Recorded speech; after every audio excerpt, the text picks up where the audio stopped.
confrontation Suisse-France qu'on attend tous, évidemment, il y a la finale de la Coupe Davis qui commence demain. Ça fait un peu chier que ça soit à Lille, mais bon, ça donne l'occasion de découvrir la France aux supporters suisses et aux joueurs français. Les 4 joueurs français, ils habitent en Suisse, même le coach de l'équipe de France, ils habitent en Suisse. Je veux dire, faudrait augmenter l'enjeu, faudrait dire le vainqueur doit déménager en France, quoi.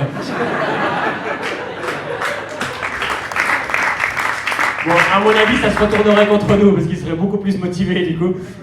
Je veux dire, Joe-Wilfried Tsonga, il habite à Gingin. Il paraît qu'il est bien intégré, il sort avec une jolie fille de Chabannes-de-Bogie. Enfin, la jolie fille de Chabannes-de-Bogie. Moi, à la limite, j'avais pas tellement d'avis sur les forfaits fiscaux. Mais si les stars du tennis commencent à nous piquer nos nanas, je veux dire, s'ils chassent sur le même terroir que moi je peux l'inviter au Lido, en bus, lui, il peut l'inviter à Roland-Garros en jet privé, on peut pas rivaliser, à un moment donné, il faut arrêter. Gaël, mon fils, il habite à Trélay, à côté de Nyon. Et les journalistes lui demandent souvent pourquoi vous habitez là-bas et tout. Bah lui, il a une excuse. C'est pour les impôts.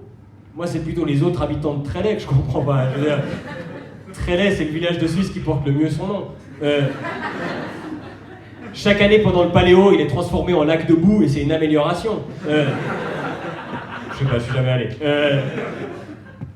Non, je crois qu'ils sont attachés à la nature, les deux, Tsonga et mon fils. D'ailleurs, il paraît que pour être écolo, ils ont proposé à Federer et Wawrinka de faire du covoiturage jusqu'à Lille.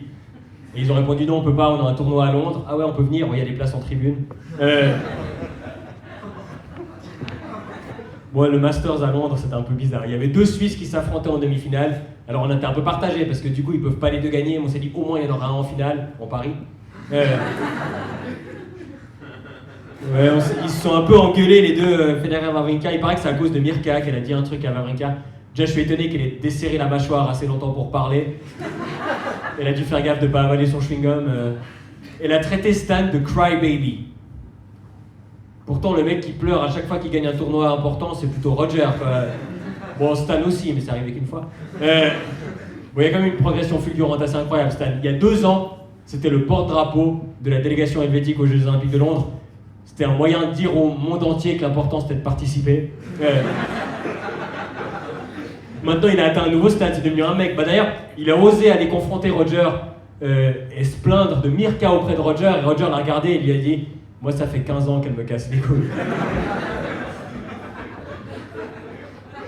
Mirka Federer, quoi. Bon, il paraît, non, c'est vrai, elle a accouché cette année, Mirka Federer. Enfin, non, elle a mis bas, pardon. Non, mais parce que c'est plus des naissances chez les Federer, c'est des portées maintenant. Les enfants Federer, c'est comme les Twix et les couilles, ça vient par 2.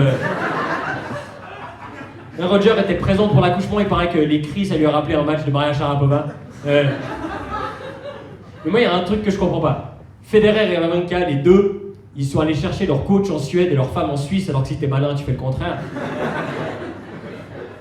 Bon, on n'est même pas sûr qu'ils se sont engueulés en fait, hein, parce que la source, c'est John McEnroe.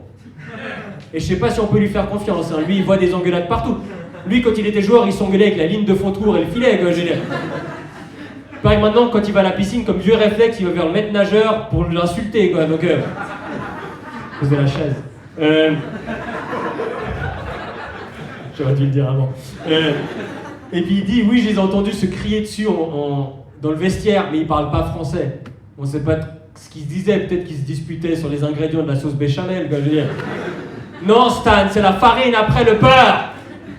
J'imite pas bien Federer qui crie. En même temps, j'aimerais bien vous y voir, le seul truc que j'ai jamais entendu crier, c'est come on, quoi. Donc je veux dire, j'avais pas beaucoup de trucs sur lesquels me baser. Vous comprenez maintenant pourquoi il n'y a pas d'autres imitations dans mon spectacle.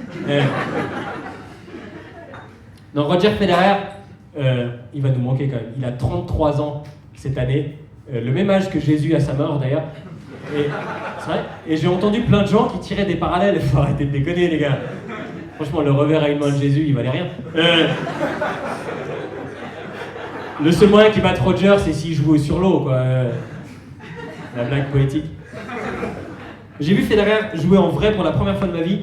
C'était il y a un mois. C'était la demi-finale de Coupe Davis contre l'Italie.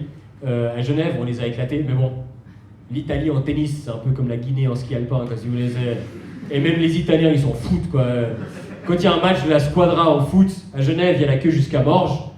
Là, pour du tennis, il y avait 4 Italiens, et ils bossaient à la buvette. Et puis c'était pas un match incroyable de Federer que j'ai vu, il a battu Simone Bolelli. Déjà, perdre contre un joueur qui s'appelle Simone, t'as pas le droit. Déjà que le capitaine de l'équipe suisse s'appelle Séverine. Puis franchement, Roger qui bat Simone, c'est pas un résultat de Coupe Davis, c'est de la violence conjugale dans les années 60 quand même. Puis il y a un truc qui m'a frappé en voyant un match de tennis en vrai, c'est le temps qu'il passe à choisir les balles. Comme s'ils savaient en regardant la balle laquelle savait qu'elle devait rebondir avant la ligne, quoi. Et après, quand ils font un coup gagnant, ils reprennent la même parce qu'elle s'en souvient évidemment. Puis je veux dire, ils sont foutus 8 dans chaque poche. T'as 200 ramasseurs de balles, c'est quoi? Ils servent à quoi? C'est s'ils meurent tous pendant l'échange, ils en ont... Puis chez les nanas, c'est encore moins pratique parce qu'elles les coincent sous la jupe, là. Serena Williams, elle prend 2 balles, elle les coince à côté des 2 autres.